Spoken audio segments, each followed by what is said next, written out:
नमस्ते। आज हम unit 5 a different kind of school की रीडिंग करेंगे। First, I had heard a great deal about Miss Beam's school but not till last week did the chance come to visit it. यानी कि मैंने miss beam के school के बारे में बहुत कुछ सुना था। आई हैड हर्ड यानी होता है सुनना। अ great deal about Miss Beam's school यानी कि स्कूल अबाउट यानी के बारे में।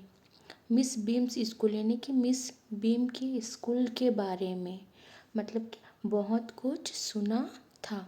But not till last week did the chance come to visit. लेकिन, बट यानी लेकिन, नॉट टिल लास्ट वीक यानी पिछले हफ्ते तक, टिल यानी होता है तक, लास्ट वीक यानी पिछले हफ्ते, did the chance come to visit it यानी कि मुझे वहाँ जाने का मौका नहीं मिला। ओके, तो क्या कह रहा है, मैंने मिस बीम के स्कूल के बारे में बहुत कुछ सुना था लेकिन पिछले हफ्ते तक मुझे वहाँ जाने का मौका नहीं मिला। Second paragraph, when I arrived there was no one in sight but a girl of about 12। तो क्या बोल रहा है, व्हेन आई अराइव्ड देयर यानी कि जब मैं वहाँ पहुँचा। आई अराइव्ड यानी पहुँचना, देयर यानी वहाँ, तो व्हेन आई अराइव्ड देयर यानी कि जब मैं वहाँ पहुँचा। Was no one in sight but a girl of about 12। तो क्या बोल रहा है, मुझे 12 साल की एक लड़की के अलावा कोई नहीं दिखा। Was no one in sight यानी कि वहाँ कोई नहीं था। बट अ गर्ल ऑफ 12 यानी कि सिवाय एक 12 साल की लड़की के। Her eyes were covered with a bandage and she was being led carefully between the flower beds by a little boy who was about 4 years younger.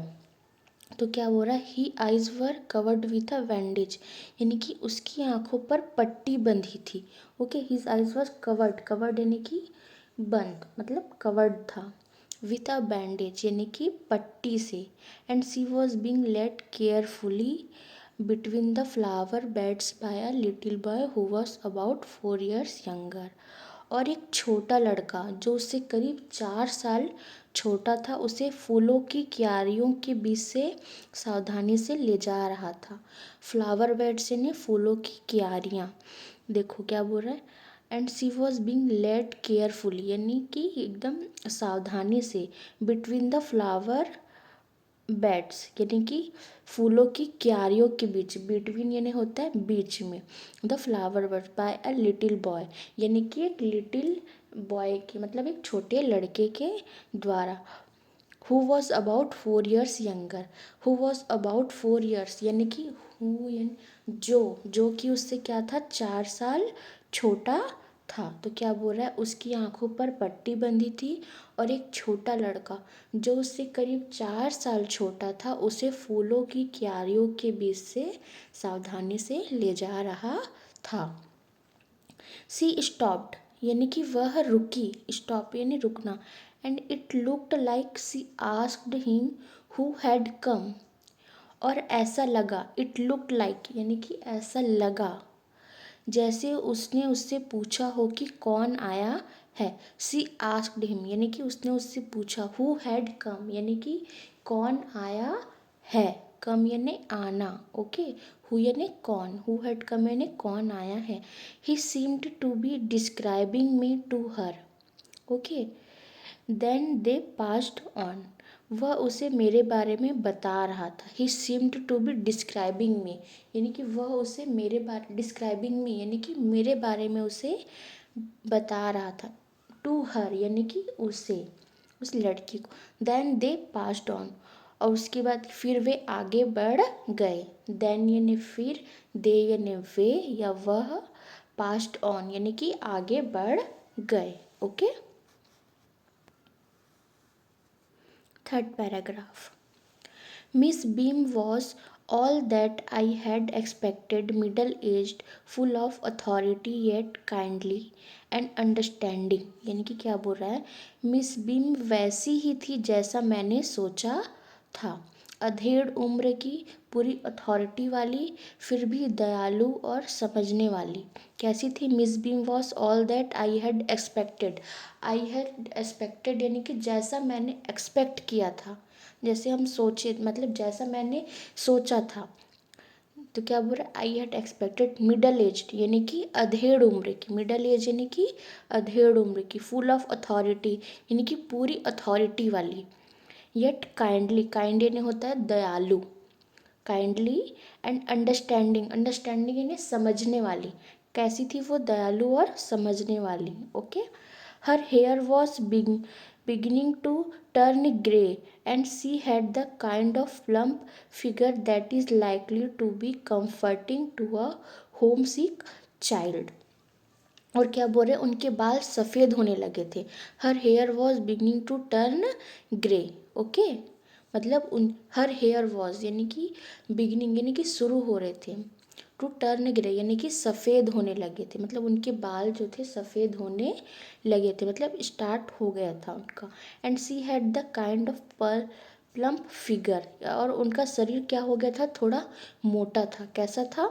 थोड़ा मोटा। And she had kind of plump figure, figure यानी body. Okay, मतलब शरीर, उनका जो शरीर था थोड़ा मोटा था। That is likely to be a comforting to a home sick child, जो घर से दूर रहने वाले बच्चे को आराम देने वाला लग सकता था। जो कैसा लग सकता था? जो घर से दूर रहने वाले, ओके, बच्चे को आराम देने वाला लग सकता था। Comforting to a home sick child, comforting यानी आराम देने वाला, होम सिक चाइल्ड यानी कि जो घर में रहते हैं, दूर रहने वाले बच्चे को आराम देने वाला जैसा लग सकता है। I asked her some questions about her teaching methods which I had heard were simple। यानी कि क्या बोल रहा है? I asked her यानी कि मैंने उनसे पूछा, asked यानी होता है पूछा, पूछना, her यानी उनको, सम क्वेश्चन यानी कि कुछ क्वेश्चन यानी थोड़े या कुछ क्वेश्चन यानी कुछ सवाल। अबाउट हर टीचिंग, अबाउट यानी के बारे में, हर टीचिंग यानी कि हर टीचिंग मेथड यानी कि उनके टीचिंग मेथड या तरीक़ों के बारे में।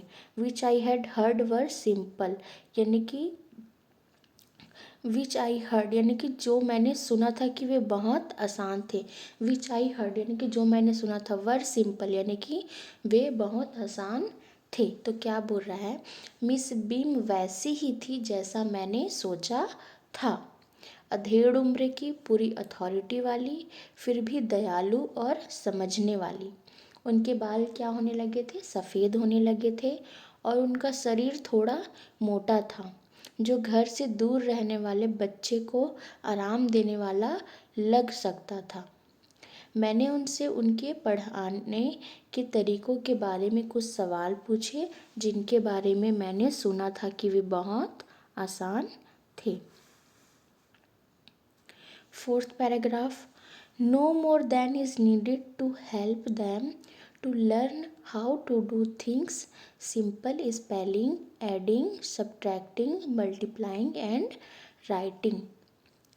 उन्हें चीज़ें करना सिखाने के लिए जितनी ज़रूरत है, no more than is needed, needed ज़रूरत, to help them to learn how to do things यानी कि उससे ज़्यादा कुछ नहीं। ओके, क्या बोल रहा है, उन्हें चीज़ें करना सिखाने के लिए जितनी ज़रूरत है उससे ज़्यादा कुछ नहीं। ओके, क्या बोल रहा है, सिंपल स्पेलिंग, एडिंग, एडिंग यानी होता है जोड़ना, सब्ट्रैक्टिंग, सब्ट्रैक्टिंग यानी होता है घटाना, मल्टीप्लाइंग यानी कि होता है गुणा, एंड राइटिंग यानी कि लिखना। तो क्या बोल रही है, उन्हें चीज़ें करना सिखाने के लिए जितनी ज़रूरत है उससे ज़्यादा कुछ नहीं।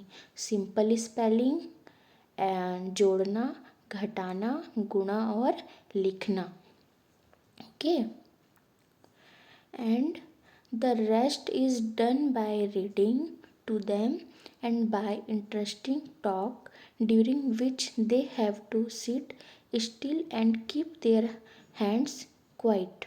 There are practically no other lesson, यानी कि the rest is done by reading, यानी कि बाकी काम उन्हें पढ़कर, the rest is done by reading यानी बाकी, रीडिंग यानी पढ़ना, ओके, बाकी काम उन्हें पढ़कर, to them and by interesting talk, और इंटरेस्टिंग टॉक यानी दिलचस्प बातें बताकर, during which they have to sit still and keep their hands quite, यानी कि बातें बताकर किया जाता है, बाकी काम उन्हें पढ़कर और दिलचस्प बातें बताकर किया जाता है, जिसके दौरान उन्हें चुपचाप बैठना होता है, during which they have to sit, during यानी उस टाइम पे, मतलब या दौरान, which they have to sit, sit ने बैठना, स्टिल यानी कि अभी, and keep their hands quiet, ठीक है,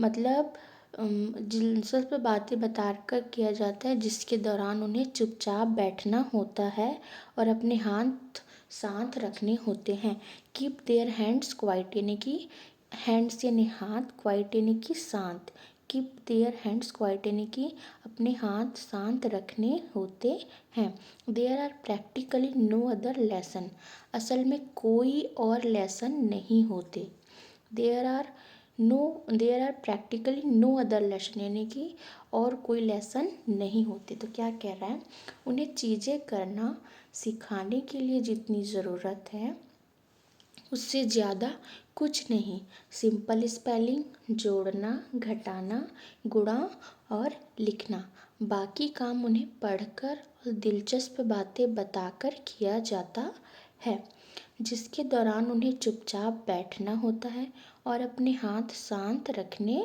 होते हैं, असल में कोई और लेसन नहीं होते। Fifth paragraph.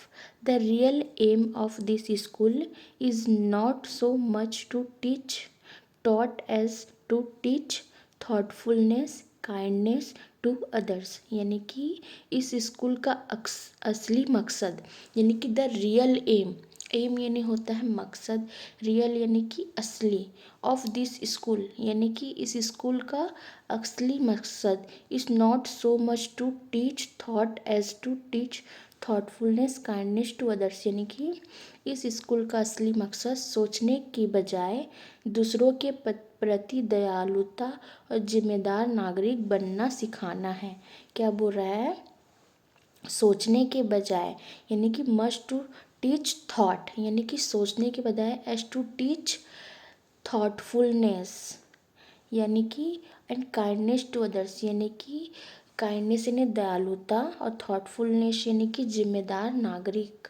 तो क्या बोल रहा है, इस स्कूल का असली मकसद सोचने की बजाय दूसरों के प्रति दयालुता और जिम्मेदार नागरिक बनना सिखाना है, टू अदर्स यानी दूसरों के प्रति, ओके, क्या है, थॉटफुलनेस, काइंडनेस टू अदर्स यानी कि एक जिम्मेदार नागरिक और दयालुता दूसरों के प्रति, मतलब सिखाना है दूसरों के प्रति, okay, and being responsible citizen, look out of the window for a minute will you, क्या आप 1 मिनट के लिए खिड़की से बाहर देखेंगे, बीइंग अ रिस्पॉन्सिबल सिटीजन यानी होता है एक जिम्मेदार नागरिक, okay, being a responsible citizen यानी कि जिम्मेदार नागरिक, यानी कि इस स्कूल का असली मकसद सोचने के बजाय दूसरों के प्रति दयालुता और जिम्मेदार नागरिक बनना सिखाना है। क्या आप 1 मिनट के लिए खिड़की से बाहर देखेंगे, देखो, look out of the window यानी कि खिड़की के बाहर, विंडो यानी होता है खिड़की, फॉर अ मिनट यानी कि 1 मिनट के लिए, विल यू यानी कि आपको पूछ रहा है कि क्या आप 1 मिनट के लिए खिड़की से बाहर देखेंगे।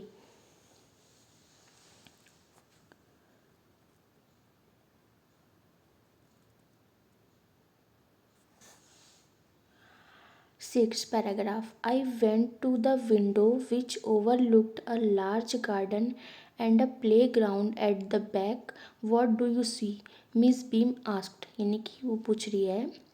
आई वेंट टू द विंडो, यानी कि मैं खिड़की के पास गई। वेंट यानी जाना।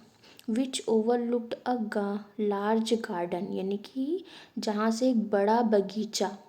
लार्ज गार्डन यानी कि बड़ा बगीचा। एंड अ प्ले ग्राउंड, और क्या बोल रही हैं, and a playground at the back, और बैक यानी कि पीछे एक खेल का मैदान दिख रहा है। प्ले ग्राउंड यानी कि खेल का मैदान। एट द बैक यानी कि पीछे एक खेल का मैदान दिख रहा है। What do you see, miss Beam asked. What do you see यानी कि व्हाट यानी क्या, डू यू सी यानी देखना, क्या आपको क्या दिख रहा है। मिस बीम आस्क्ड, आस्क्ड यानी पूछा, मिस बीम ने पूछा।